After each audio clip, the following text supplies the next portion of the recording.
Romanos, capítulo 15, do verso 14 ao verso 21. Romanos 15. Vamos lá, irmãos, verso 14.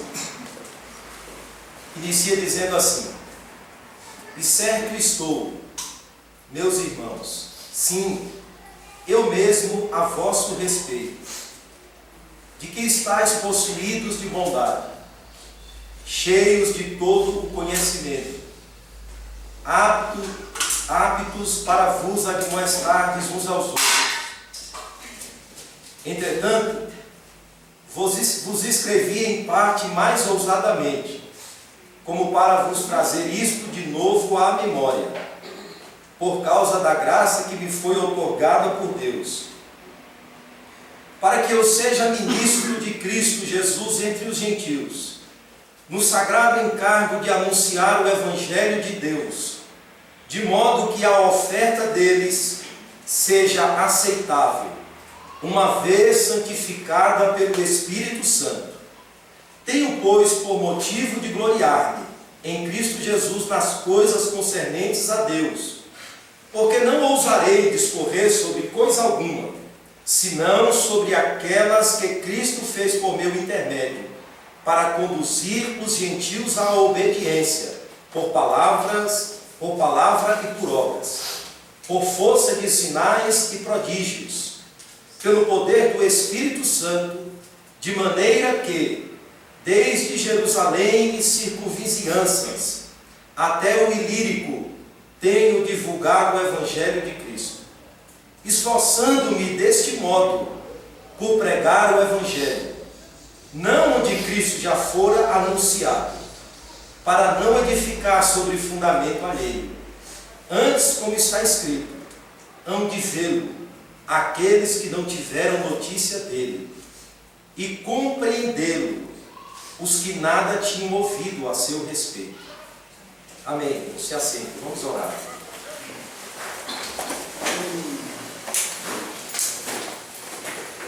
Senhor, nós suplicamos o teu favor neste momento, para que a tua palavra, Senhor, seja compreendida de forma correta, mas, sobretudo, que o Senhor me capacite a pregá-la corretamente, com clareza, com lucidez, debaixo, Senhor, da autoridade do teu Espírito Santo, e que ela possa encontrar corações preparados pelo Senhor. Ela venha falar, redarguir, repreender, ensinar, despertar. Ó Deus, ela venha cumprir o desígnio para o qual a tua palavra nos foi concedida. Que ela não volte vazia nesta noite, Senhor. Amém. Mas que ela seja aplicada sobre a vida e na vida daqueles que estão em Cristo. Amém. É o que nós te rogamos, ó Deus, em nome de Jesus.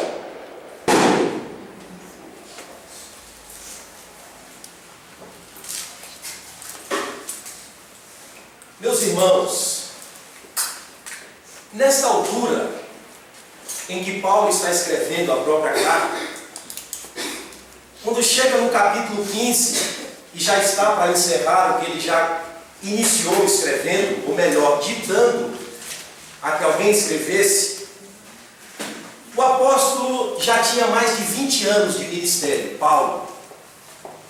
Já tinha percorrido muitas cidades do mundo antigo, fundando igrejas, pregando o Evangelho de Cristo. E ele disse que começou desde Jerusalém e foi até o Ilírico. E se nós olharmos o mapa do mundo antigo, nós conseguiremos fazer uma linha paralela, ou uma linha cruzando, melhor dizendo, o mapa do mundo antigo. Mas em toda a parte em que Paulo chegava, o seu objetivo era pregar o Evangelho, anunciar Cristo, mas aonde Cristo não tinha sido anunciado, ou não lançando base, ou não construindo, melhor, sobre fundamento alheio. Como missionário desbravador, sua função foi exercida de forma consciente, que nós veremos o tanto que o seu papel nos ensina. sem jamais querer construir sobre algo que alguém já havia construído. E nessa empreitada missionária, ele levava os gentios a Cristo, no intuito também de ver Cristo formado na vida daqueles irmãos, de ver aqueles irmãos crescendo, amadurecendo, se convertendo, sendo separado do mundo de pecado para Deus, para que a oferta deles, uma vez santificada pelo Espírito, por meio da pregação de Paulo, eles se tornassem como ofertas agradáveis na presença de Deus. Pregava. Por intermédio de sua pregação, o reino de Deus estava sendo expandido, fundamentado e instalado. Mas, Paulo vai dizer, isso demandou esforço. Esforço e mais esforço, ele vai dizer, esforçando-me deste modo, por pregar o Evangelho, aonde Cristo não for anunciado, para não edificar sobre o fundamento alheio.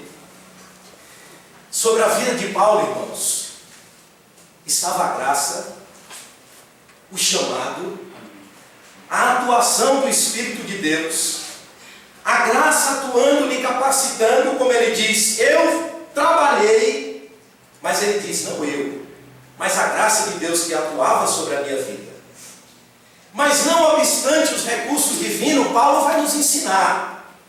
Eles não eliminaram da própria vida de Paulo o desgaste pessoal, a preocupação diária com todas as igrejas, a preocupação de que ele não pregasse o Evangelho em vão, mas que aqueles irmãos fossem convertidos pelo Evangelho e continuassem perseverando e sendo formado Cristo na vida dele. Paulo se esforça em todos os sentidos. Por essa razão, o texto cabe nos dar um tema a ele. E o tema é uma vida dedicada ao reino de Deus. Uma vida dedicada ao reino de Deus. Mas surge uma pergunta. Como Paulo, usando os recursos da graça sobre a vida dele, se esforçou nesse labor missionário, dedicando a sua vida ao reino de Deus? Como? Fundando igreja, pregando, instruindo, tendo paciência. Como Paulo fez isso? Como ele deixou gastar-se em prol do reino? O primeiro ponto, ele fez isso procurando conhecer a condição espiritual das ovelhas de Cristo. Verso 14. E certo estou, meus irmãos, sim, eu mesmo, a vosso respeito, de que estáis possuídos de bondade, cheios de todo conhecimento, aptos para vos admoestardes uns aos outros. Entretanto, verso 15, ele diz, vos escrevia em parte mais ousadamente, como para vos trazer isso de novo à memória, por causa da graça que me foi otorgada por Deus. A primeira verdade que aprendemos é que Paulo era um homem que conhecia a realidade espiritual daqueles que eram membros e ovelhas do corpo de Cristo. E ele conheceu a realidade espiritual de muitos deles, irmãos. Paulo desenvolvia um relacionamento pessoal com os homens e com as pessoas. A igreja de Corinto, ele diz, eu desejei muito escrever a vocês como maduros em Cristo, mas vocês ainda são meninos. Vocês ainda necessitam de leite, de amadurecer, de crescer. Jamais ele escrevia sem antes conhecer a condição espiritual dos irmãos, ou desenvolver um relacionamento pessoal com aqueles que compunham o corpo de Cristo. Mas o que é mais interessante, muitas vezes, embora distante, ou muitas vezes cercado por uma igreja ou realidade eclesiástica de uma igreja que ele não fundou, como Colosso, como Romanos, mesmo assim, ele não se furtava a se interessar pelo progresso dos irmãos em Cristo. Mesmo assim, embora recebendo relatos e notícias dos irmãos que estavam distantes ou que ele ainda não tinha conhecido pessoalmente, pelos relatos ouvidos, Paulo discernia a condição espiritual de cada igreja. Mas observe, esse conhecimento é fruto de uma convicção pessoal. Quando ele diz, certo eu estou, meus irmãos, sim, eu mesmo, eu sei quem vocês são, eu conheço pessoalmente, ou melhor, eu conheço a condição de vocês. E ele tinha convicção de que na vida daqueles irmãos, na igreja de Roma, entre aqueles irmãos e na vida deles, havia virtudes.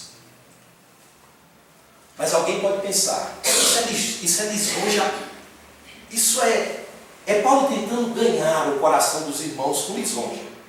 Isso é fruto na tentativa de Paulo se desculpar pela dureza que ele já havia escrito. Ou melhor, tentando ganhar o coração daqueles que foram sacudidos pela verdade. Paulo não se prestava a esse papel. Quando era menino, ele dizia, vocês são meninos. Quando era maduro, ele dizia, vocês são maduros.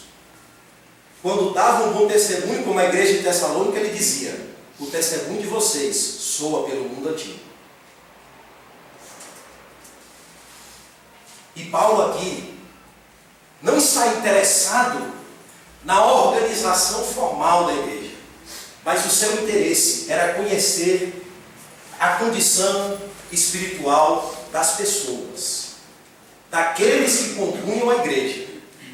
E ele começa dizendo, irmãos, descrevendo esse conhecimento, quando ele diz, vocês possuem virtudes. Eu sei disso. E sei quais são. Primeiro, vocês estão cheios de bondade. A palavra bondade aqui se refere a uma virtude oposta a tudo aquilo que é vil, que é maligno. E a bondade aqui está inclusa nela retidão. É como se Paulo estivesse dizendo, eu sei que vocês estão retos. E bondoso é aquele que trata bem pessoas que não têm virtudes tão recomendáveis como a nossa própria, mas são irmãos bondosos, receptivos, que foram transformados pelo Evangelho de Cristo e que são contrários àquilo que é vil, maligno. E segunda virtude, Paulo está dizendo, vocês estão cheios de conhecimento. Conhecimento aqui, irmãos, significa compreensão correta da vida cristã. Não necessariamente significa acúmulo de conhecimento formal.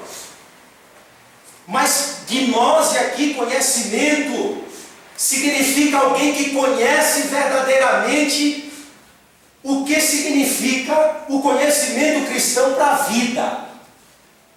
Ou seja, é aquele que tem capacidade espiritual de saber o que Deus diz e o que eu devo fazer. O que Deus me diz e o que eu devo fazer. E conhecimento aqui está associado à sabedoria, que é viver corretamente diante de Deus.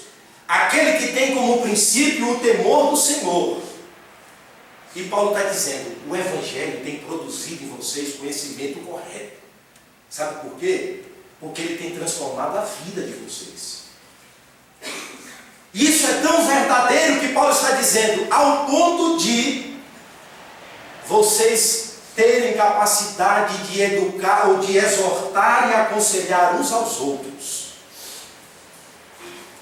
Os irmãos estavam aptos para exortarem-se mutuamente, como membros do corpo de Cristo.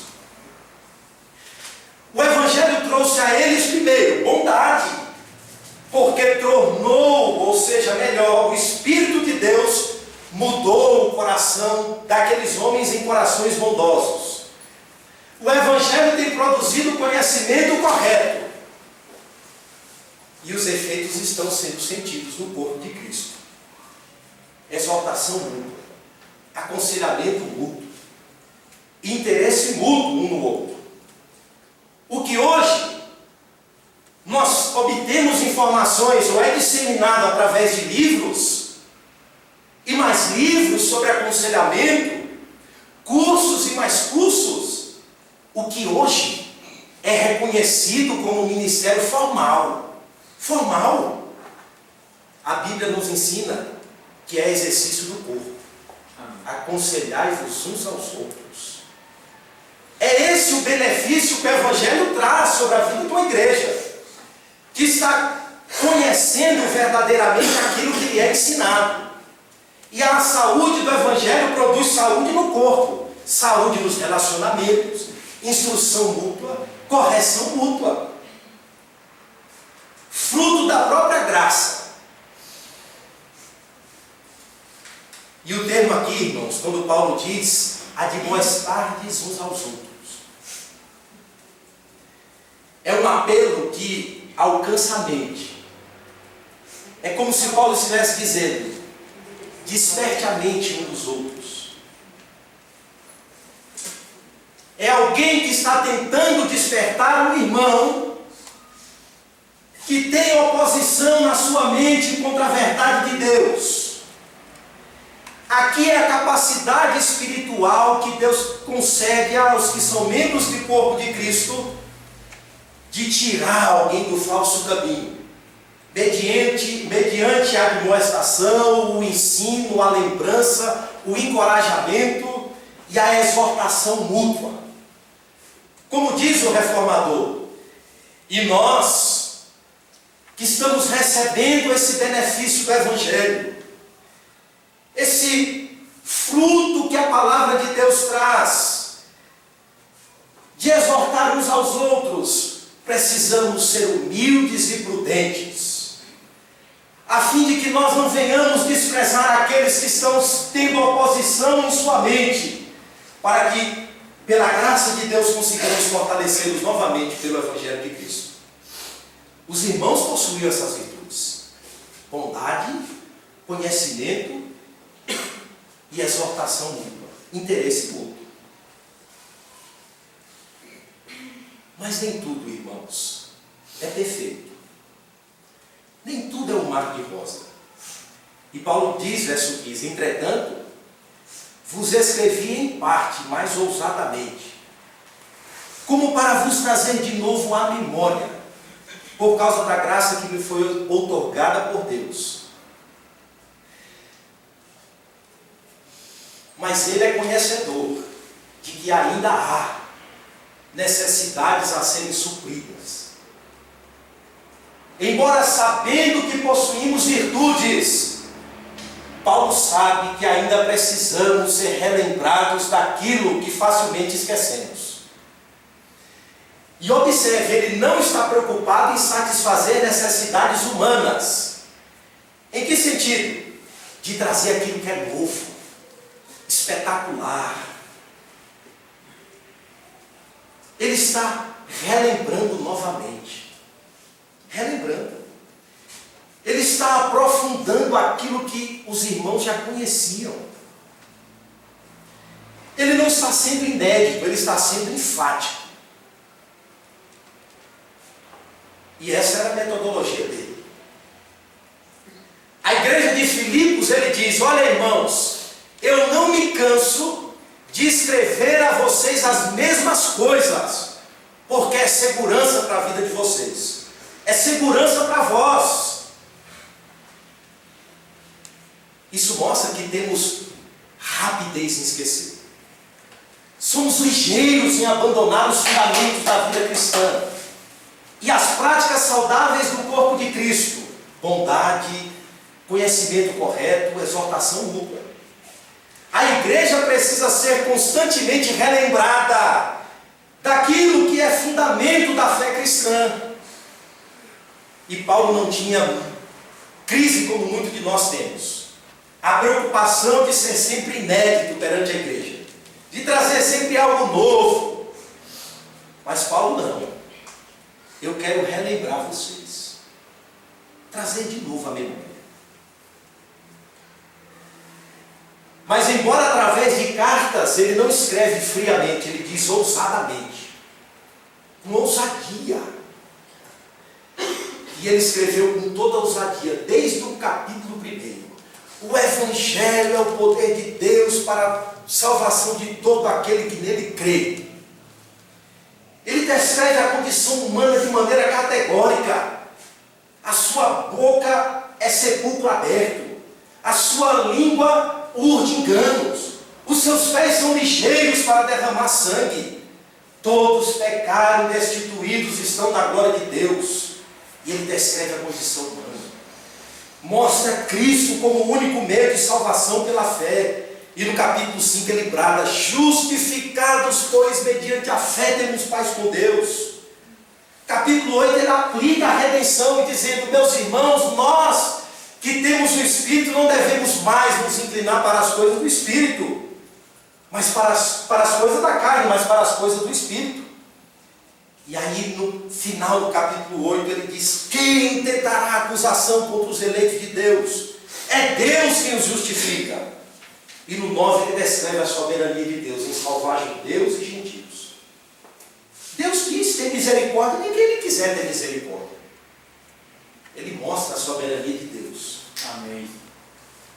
Isso é para relembrar vocês. Relembrar.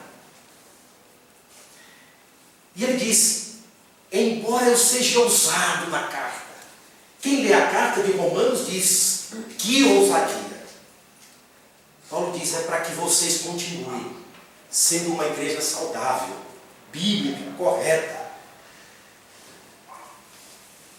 E depois ele diz, final do verso 15: por causa da graça que me foi outorgada por Deus. Eu estou escrevendo isso não para se intrometer em questões alheias, mas é porque sobre mim repousa a graça de Deus. Deus me chamou para tal serviço. Tudo sofro por amor dos escolhidos. É por essa razão que Paulo vai dizer que, escrevendo aos Gálatas, ele diz: eu vou de novo sentir as dores de parto como a ama sente pelo seu filho que vai gerar, até que Cristo seja formado na vida de vocês. Porque Paulo, eu faço isso porque sobre mim está a graça de Deus. Eu fui chamado para fazer isso. Cristo me chamou para fazer isso. E Ele quer demonstrar a nós que o seu apostolado, o seu ministério, sua autoridade, sua capacidade não é fruto dele mesmo, mas é fruto da graça. Quando ele diz: a graça que me foi outorgada, dada por Deus.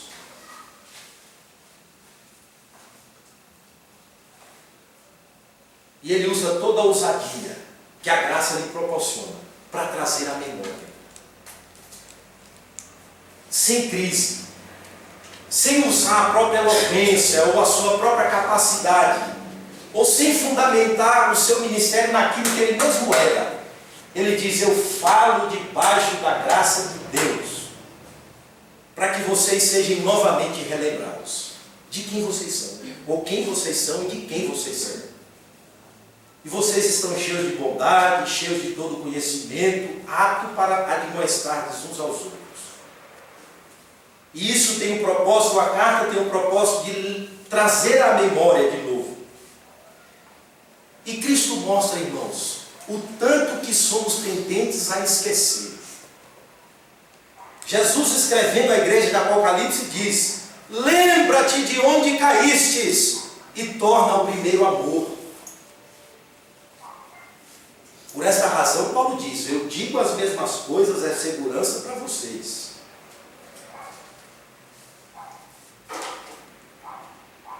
Segunda verdade, segundo ponto. Paulo dedicou a sua vida ao reino de Deus. Como? Exercendo o seu ministério ou exercendo o seu papel de modo consciente. Versos 16 e 17.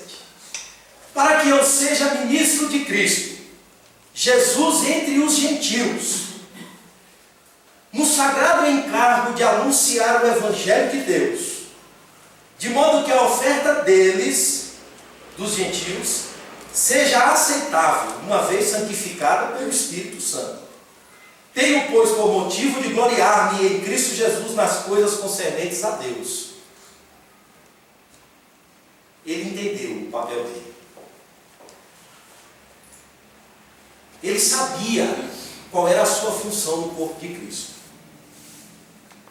E o exercício do seu ministério foi extremamente consciente. Consciente.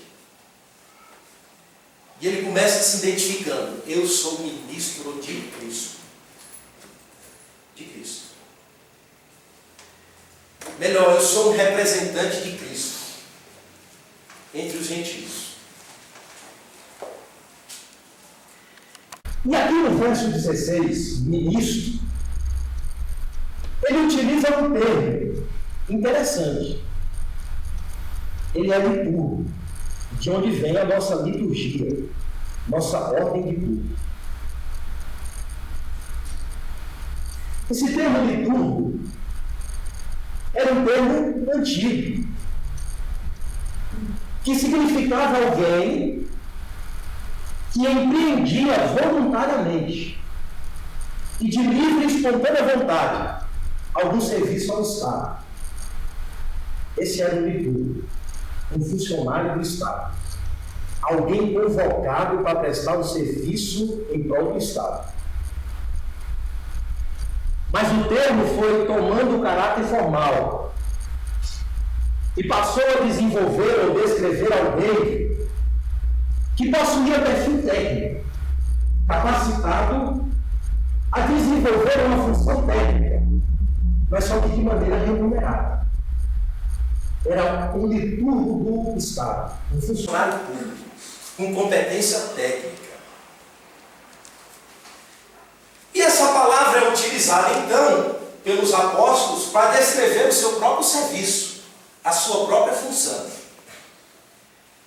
E no Novo Testamento, ela é utilizada para caracterizar o serviço de um homem em prol de outro homem. Um homem servindo outro homem. De modo que quando Paulo diz que está reunindo a coleta dos santos para levar em Jerusalém, Paulo se vê como liturgo da igreja de Jerusalém. Um irmão que está lutando para suprir as necessidades dos outros irmãos em Jerusalém. Mas há um outro significado que está dentro do próprio texto. Quando Paulo diz, eu sou ministro de Cristo, ele está dizendo, eu fui alguém chamado por Deus para servir aos homens. Eu fui alguém chamado por Deus para ser funcionário do reino de Deus, para prestar um serviço ligado a Cristo. Na carta que o escritor escreve aos Hebreus, ele utiliza a mesma palavra liturgo para descrever o sacerdócio de Cristo, bem como o papel do sacerdote no Velho Testamento. Mas observe, Paulo une as duas palavras. Verso 16: ministro de Cristo Jesus entre os gentios, no sagrado encargo de anunciar o Evangelho de Deus. Sagrado. Observe essa palavra. É o termo que descreve a atuação do sacerdote no Velho Testamento, oferecendo o sacrifício. Aquele serviço era um serviço sagrado, sagradíssimo, onde ele imolava o animal, oferecia no altar, trocava de roupa, tirava as cinzas. Aquele serviço era um serviço sagrado. Sagrado. Mas você pode estar perguntando, Qual é o serviço sagrado que Paulo está prestando como liturgo do reino de Deus? Qual é?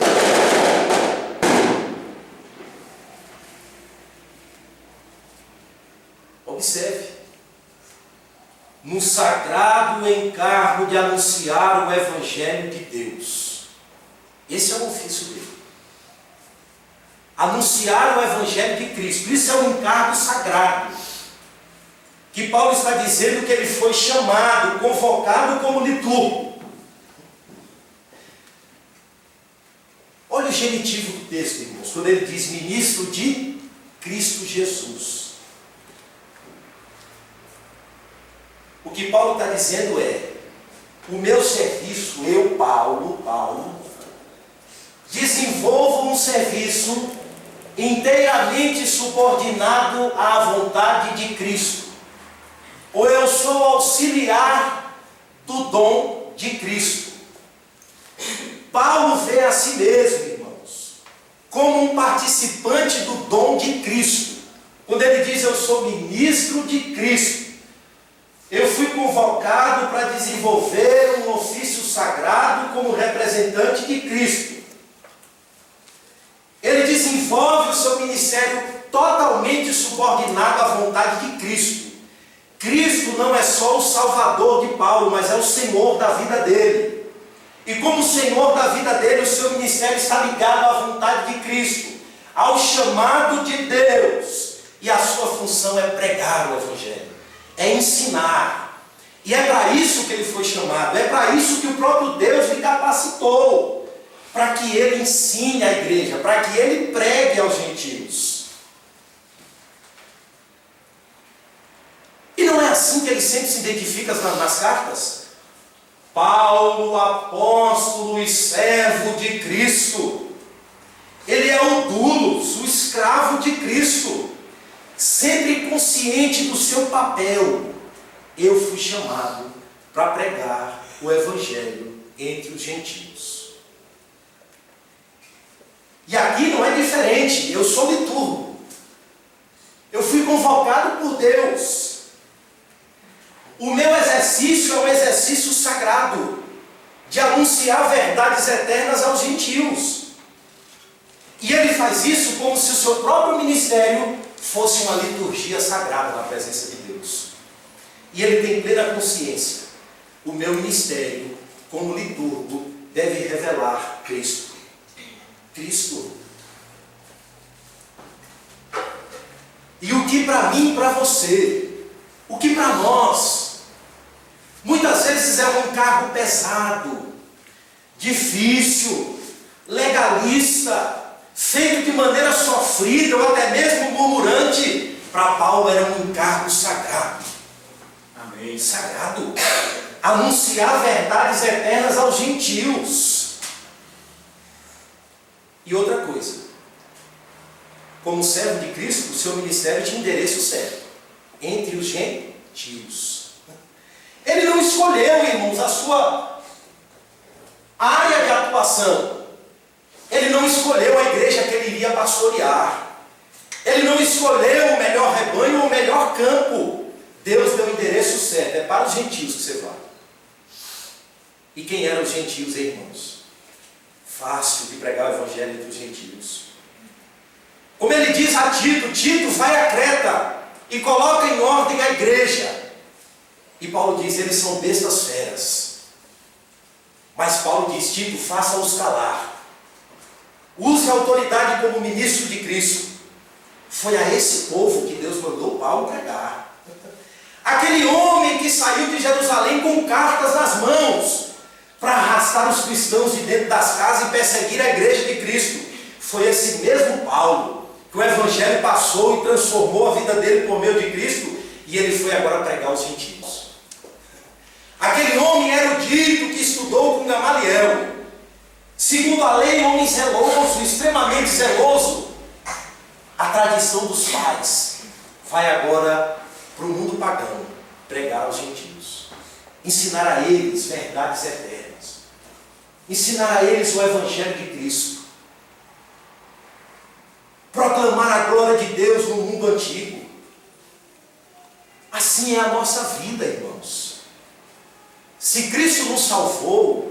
o nosso Senhor. E a nossa vida está inteiramente à disposição dele. Se ele é o nosso Salvador, também se reveste de Senhor sobre as nossas vidas. E ele diz a Pedro: Pedro, quando eras meninos, o povo te levava para lá e para cá. Mas agora tu és maduro. E ele mostra a Pedro que Pedro agora vai fazer o que Cristo quer que ele faça. Vai e pastoreia a minha igreja, vai e pastoreia o meu rebanho, vai e pastoreia o meu povo. Porventura, irmãos, os recursos que Deus tem nos dado, a capacidade intelectual que Deus tem nos dado, não é para servir? Qual é a finalidade? Qual é a finalidade de Deus ter nos proporcionado capacidade, ter nos chamado ao ministério da palavra? Não é para servir e ensinar? E o nosso ministério, se formos chamados, tem endereço certo. É ser guiado por Cristo. E Paulo diz, para pregar aos gentios. Muitos ficaram em Jerusalém. Pedro, Tiago e os demais. Mas Paulo foi para os gentios. Mas foi aos gentios com uma mensagem divina, anunciar o Evangelho de Deus. Não o seu próprio Evangelho, mas o Evangelho de Deus. Pregar a Cristo e este crucificado. E este crucificado. Era esse o seu papel. E ele chega ao ponto de dizer que ainda que desça um anjo do céu, alguém de forma ousada tem que pregar outro evangelho que não seja o que eu tinha pregado, ou até eu mesmo considere esse evangelho como maldito. Maldito. Aí eu pergunto, essa tarefa é pouca coisa, irmãos? É não, Paulo diz, no sagrado encargo. É tão sagrado como sagrado era o exercício do sacerdote no Velho Testamento. Assim como o sacerdote tinha deveres sagrados no Velho Testamento, o dever sagrado de Paulo era pregar Cristo e este crucificado. Sem mercadejar, sem adulterar, sem mentir, sem dizer nada além daquilo que Cristo fez por seu intermédio.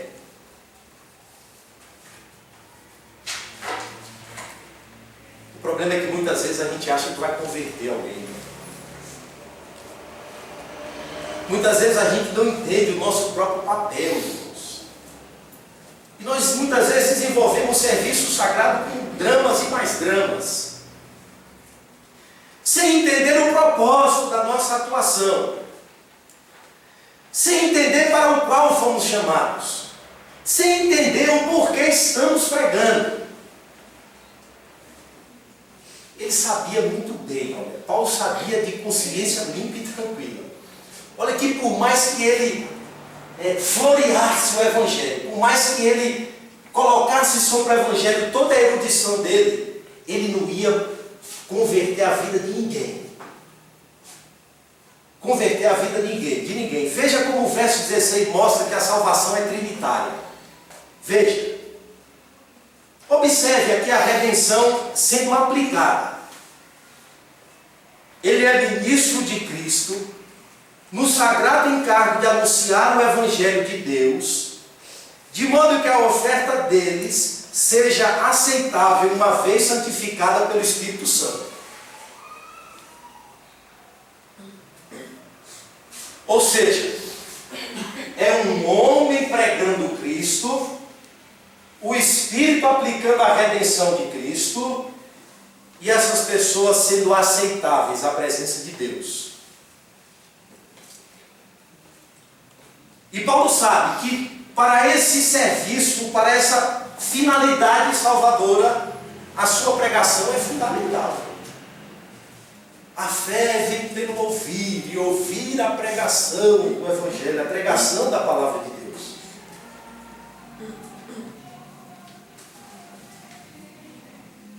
E é através desse evangelho que os homens estavam sendo chamados.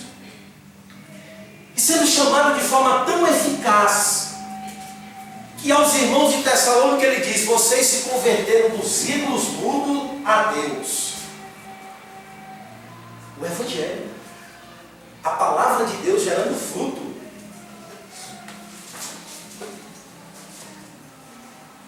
E no verso 17 ele diz: tenho, pois, por motivo de gloriar-me em Cristo Jesus nas coisas concernentes a Deus.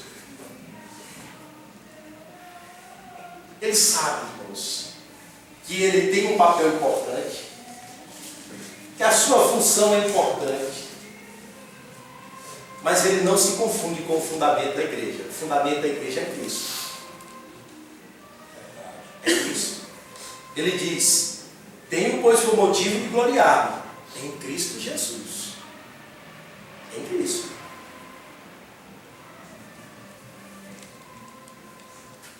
E ele gostava de espalhar, de falar sobre as suas próprias fraquezas.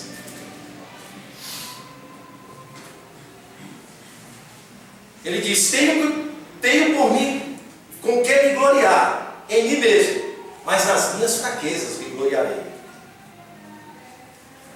Mas por ter fundado Éfeso, Filipos, Gálatas, Tessalônica, Corinto, jamais.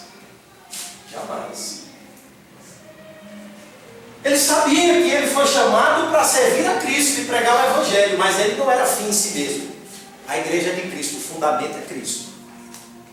Ele não desenvolveu um ministério fundamentado em sua própria personalidade.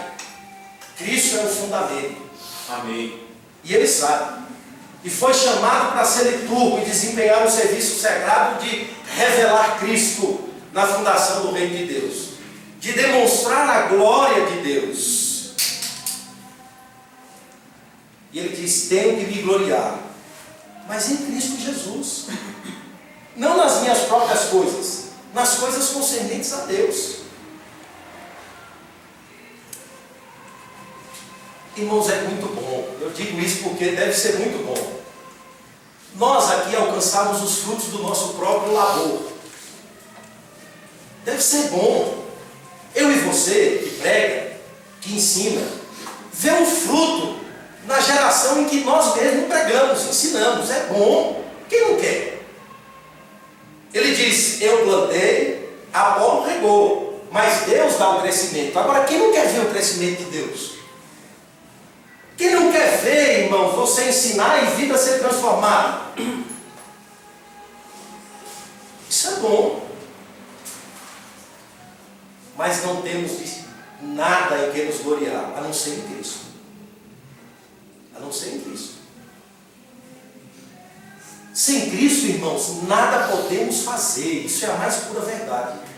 E sem Cristo não teremos nada do que nos gloriar. É Cristo, irmãos. Nós estamos cumprindo uma função como subordinados a Cristo. Quando ele escreve aos irmãos de Éfeso, ele diz: subindo ao alto, levou cativo o cativeiro e deu dons aos homens. O próprio Cristo. Ele nos faz participantes do seu próprio ministério.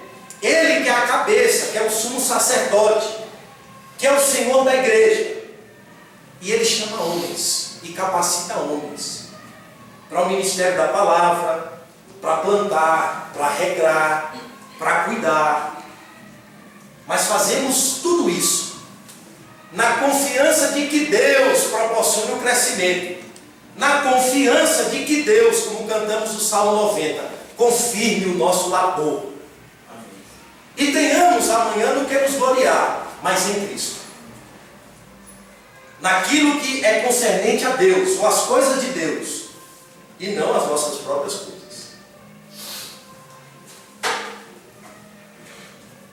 E terceiro ponto: além de exercer a sua função sabendo quem ele era, ministro de Cristo,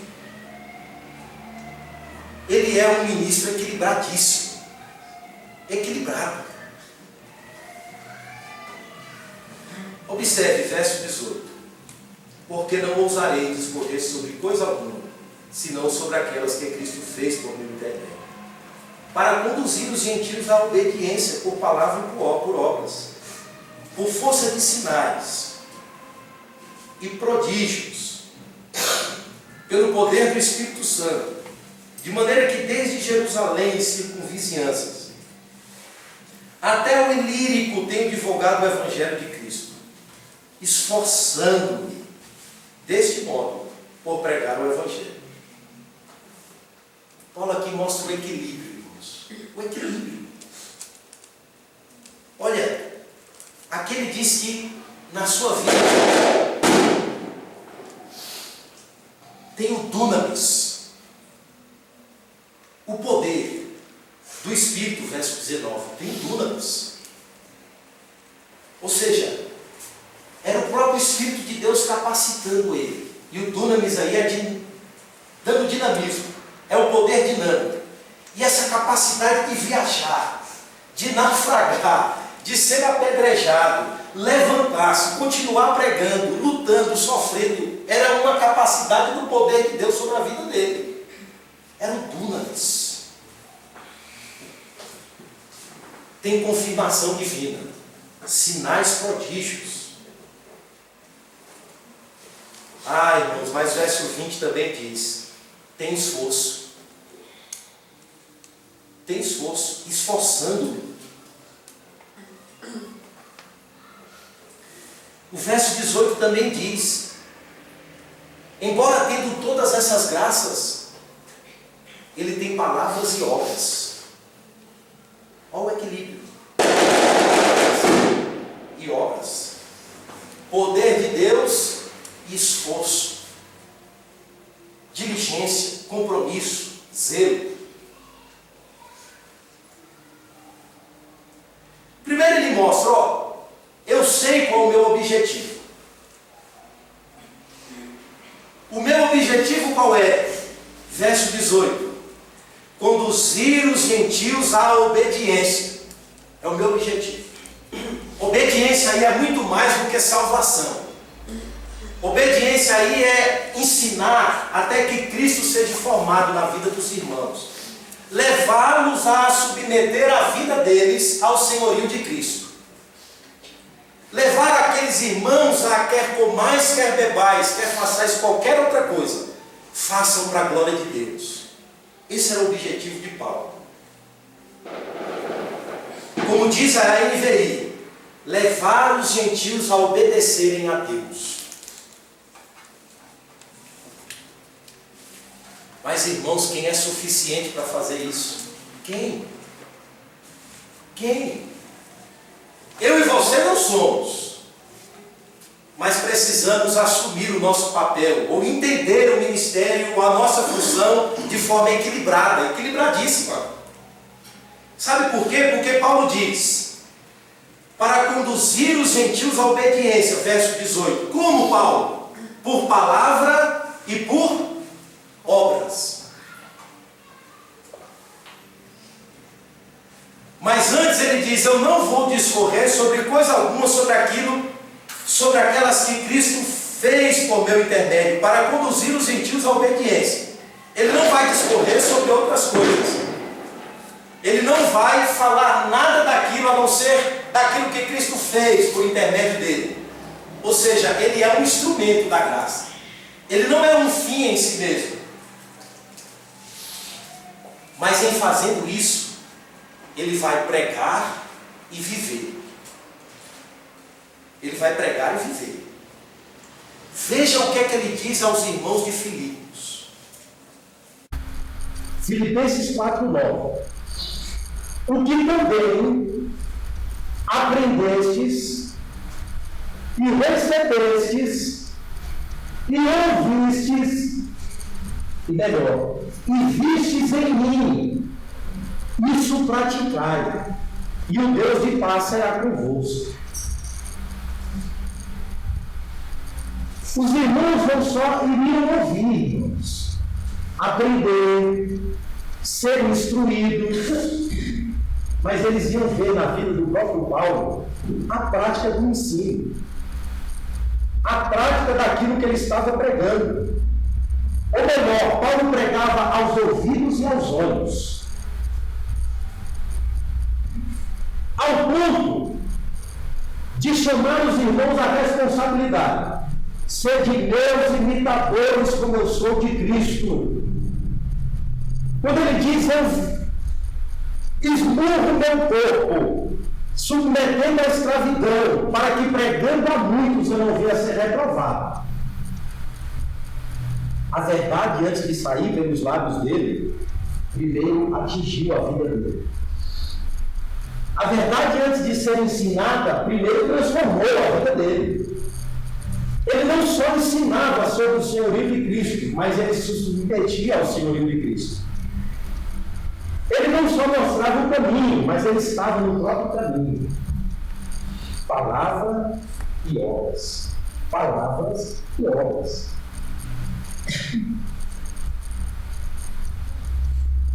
E aí, em verso 19, ele diz: por força de sinais e prodígios, pelo poder do Espírito Santo. Era um misto, irmãos, de responsabilidade humana e de confirmação divina. E aí, o verso 19 reúne 3 expressões que é muito mal interpretada e que confunde muita gente: sinais, poder e maravilhas. Primeiro, sinais era uma demonstração da chegada do rei. Ou seja, os sinais eram a evidência de que o reino chegou. Chegou com poder. E o poder de Deus indica que o Senhor é soberano sobre a sua própria criação. E as maravilhas indicavam o efeito visual. Indica o poder de Deus sobre o povo. As maravilhas. Mas em 2 Coríntios 12, Paulo diz assim: essas coisas, sinais, poder, maravilhas, são marcas do meu apostolado. São sinais dos apóstolos. Era uma maneira de Deus autenticar a palavra pregada. Os irmãos não tinham o Novo Testamento e a Bíblia completa, como nós temos. E podemos dizer, está escrito, e recorrer a ela e mostrar. O que Paulo tinha era o Velho Testamento. E a partir do Velho Testamento, Paulo mostrava Cristo, ou desvendava Cristo. E Deus, por sinais, poder e maravilhas, ia confirmando a palavra dos apóstolos. De modo que o próprio Lucas, escrevendo em Atos 14:3, diz assim: o Senhor dava testemunho à palavra de sua graça. Como, Lucas? Através de sinais e milagres. Os apóstolos pregavam e Deus confirmava através de sinais e milagres. Mas esses eventos possuíam uma função específica de confirmar a mensagem dos apóstolos, a mensagem pregada, de anunciar a chegada do reino, o estabelecimento do reino. Eu não estou dizendo que Deus não faça, ou que não é poderoso para fazer, de novo, sinais, poder e maravilhas. Porque ele age sobre os meios, a favor dos meios, contra os meios, e usa até os meios. Mas é que no Novo Testamento, a verdade é que a Bíblia está nos ensinando que tudo isso tinha uma função específica, histórica. E que à medida que os anos foram se passando e a palavra de Deus foi sendo escrita, a evidência desses sinais foram automaticamente sumindo. Hoje temos sinais. Temos. Hoje temos maravilhas. Mas eu te pergunto, Não há nada mais maravilhoso do que ver um pecador nascer de novo e se converter a Cristo. Amém. E era esse o objetivo de Paulo, conduzir os gentios à obediência, mas a Deus. Mas como? A lei do Senhor é perfeita e dá sabedoria aos simples e restaura a alma. A palavra do Senhor, Paulo diz, é toda inspirada e útil para redarguir, ensinar, repreender, para que o homem seja perfeito no caminho da salvação. Os milagres não tinham a função de conduzir os gentios à obediência. Era somente uma autenticação divina da mensagem pregada. O que conduz o homem à obediência e à verdade de Cristo é a pregação do Evangelho. Porque a fé vem pelo ouvir, e ouvir a palavra de Deus. A fé não entra pelos olhos, mas entra pelo ouvido. E uma vez o cânon fechado, uma vez o colégio dos apóstolos cessando, só não resta um milagre. É ver Deus converter o pecador a Cristo através da pregação. Amém. É esse o milagre. É essa autenticação divina, confirmando a mensagem de que ele chama pecadores da morte para a vida.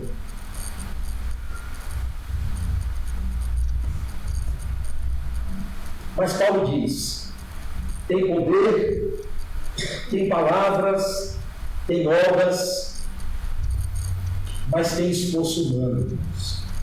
Tem esforço. Ele sabia que assumir essa responsabilidade de ensinar os gentios não seria fácil. E ele diz: desde Jerusalém a circunvizinhança até o Ilírio, tinham divulgado o Evangelho de Cristo. Acaia, Corinto, Galácia, Macedônia, Jerusalém. Pregando, cidade em cidade, cidade em cidade. O livro de Atos diz que ele está em Corinto pregando, não vê os frutos da sua pregação, não vê os frutos da pregação. E em sonho Deus fala com Paulo: Paulo, não saia daí, porque eu tenho muito povo nessa cidade. Pregando e pregando. Vai para outra cidade, chega lá, prega, mas é perseguido pelos judeus, tem que sair correndo como foi em Tessalônica. Meses, questão de meses, mas foi igreja forte em Tessalônica. Meses. Diferente de Éfeso, ele fica 3 anos na escola de Tirano. 3 anos. Uma escola chamada Escola de Tirano. Atos capítulo 20 diz isso. Ao ponto dele chamar, quando está indo para Jerusalém, sabe que de lá vai para Roma e ninguém mais vai ver a face de Paulo. Ele diz, chama os presbíteros de Éfeso e diz: olha, eu ensinei a vocês todo o conselho de Deus. Agora atendei vós ao rebanho de Deus, a qual o Espírito de Deus nos constituiu como bispo. Pois eu bem sei que após a minha partida, muitos de vocês, ou do meio de vocês, se levantarão lobos ferozes que não pouparão o rebanho.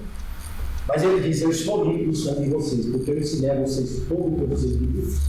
Ah, mas isso foi fácil, verso 20, ele diz: esforçando-me.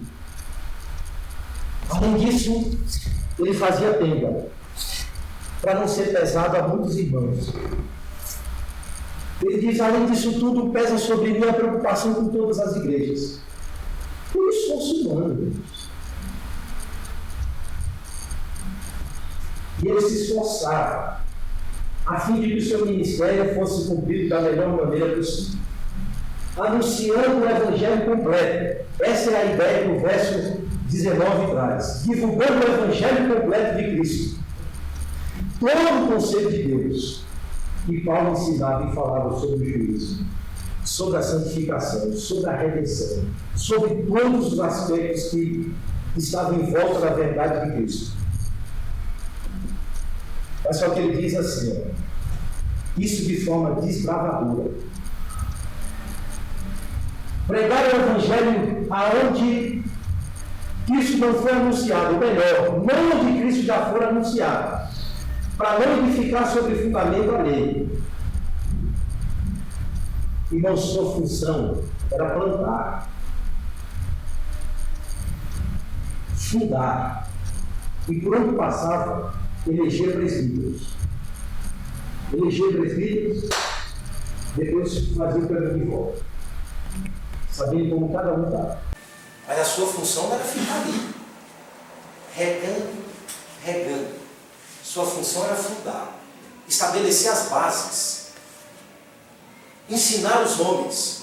E dentre aqueles homens, a própria igreja escolhia os mais maduros para serem os presbíteros da igreja, os líderes da igreja. Ele cumpria essa função, organizava a igreja, ia fundar outra. Ia para um lugar onde Cristo não tinha sido ainda anunciado. E se furta até a batizar, quando diz aos irmãos de Corinto: olha, eu não fui chamado para batizar ninguém. Não fui chamado para batizar ninguém, para que ninguém saia dizendo aí, eu fui batizado por Paulo, eu sou de Paulo. Minha função não é essa. Eu entendi qual é o meu papel no reino de Deus. Eu entendi. Irmãos, e Paulo nos ensina. Quando muitos de nós queremos ficar onde é confortavelmente bem, ou onde é melhor ficar, aonde está plantado, aonde está edificado, aonde está tranquilo. Muitos se furtam aí a lugares aonde estão necessitados de ensinadores, de pastores e de obreiros. Muitos querem ou muitos não querem enfrentar o esforço do ministério cristão para fundar igrejas. Para fundar igrejas. E sua última intentada, ele vai dizer, é ir a Roma, o extremo. Vai passar por Roma e a Espanha, melhor dizendo. De Jerusalém ao Ilírico. Pregar o Evangelho. Aquela verdade de Cristo continua se cumprindo. A seara é grande, mas poucos são os trabalhadores. Os ceifeiros. Rogai, pois, ao Senhor da seara, a que envie ceifeiros. Aqui levante, irmãos, muitos de nós. E Paulo usa a própria palavra de Deus para fundamentar isso. Quando ele diz, hão de vê-lo aqueles que não tiveram notícia dele. E compreendê-lo os que nada tinham ouvido a seu respeito. Isaías 52. Ah, mas muitos hoje querem ficar brigando dentro de igreja. Batendo cabeça, disputando conhecimento, disputando erudição, disputando para ver quem ensina melhor, para quem sabe mais. Tem muitos ainda que ainda não ouviram, que ainda não viram, não compreenderam ainda. Eu acho que esse deve ser o nosso papel, irmãos, como igreja ou pessoas que foram chamadas, de ter esse objetivo, essa visão do reino, de não estabelecer sobre fundamento alheio, não edificar sobre fundamento alheio. Mas é lógico, aonde Cristo já foi anunciado, aonde Cristo já foi pregado, nós devemos ir aonde Cristo não foi pregado. Então essa é a ideia de Paulo. Não fui chamado para disputar a igreja com ninguém, ou campo com ninguém. Fui chamado para ir aonde Cristo não foi anunciado. Essa é a minha função. Amém. Uma vida dedicada ao reino, irmãos. Uma vida dedicada ao reino. E só a graça de Deus pode proporcionar isso ao homem. Só a graça de Deus pode atuar na vida do homem, e dando a ele capacidade, graça, amor, abnegação, para que também eu e você gastemos as nossas vidas no reino de Deus. Amém. Caso sejamos chamados, né? Caso estejamos nesse mesmo caminho de ser liturgo de Cristo, ministro de Cristo. Que Deus em Cristo nos abençoe. Vamos orar. Senhor, nosso Deus, Senhor, nós te agradecemos, Senhor, pela tua palavra, Senhor, cantada, lida, pregada nessa noite. Queremos te agradecer, Senhor, por esta reunião, Senhor, Amém. solene, e bendizer o teu nome, Pai. porque Tu chama pecadores para o encargo sagrado de anunciar o Evangelho, de ensinar os Teus conselhos, de ensinar a Tua palavra, Senhor. Como liturgo de Cristo, como participantes do ministério de Cristo, Senhor. Que a Tua graça atue sobre nós, ó Deus, na nossa mente, no nosso coração, na nossa vida. Amém, Senhor. Para que possamos entender o nosso papel, a nossa função, compreender, Senhor, qual é o nosso objetivo, o objetivo da pregação, de que é levar os homens a Deus, levar os homens a Cristo, Senhor, e ver Cristo formado na vida deles. E para isso o Senhor não só chama, mas capacita. Proporciona, Senhor, capacidade, destreza, força. Amém. Capacita em todos os aspectos, Senhor. E é o que nós queremos te suplicar. Capacite-nos e continue nos capacitar. Amém. Continue levantando obreiros na Tua seara. Continue levantando ensinadores, pastores, diáconos, obreiros, para desbravar, Senhor, e ensinar aqueles que ainda não compreenderam, não ouviram acerca de Cristo e que estão, Senhor, perdidos em meio às trevas. E nós queremos te pedir, Senhor, dá-nos a visão do Teu reino. Dá-nos, Senhor, o interesse nas coisas do Teu reino. É o que nós te pedimos, Pai, em nome de Jesus. Amém. Amém.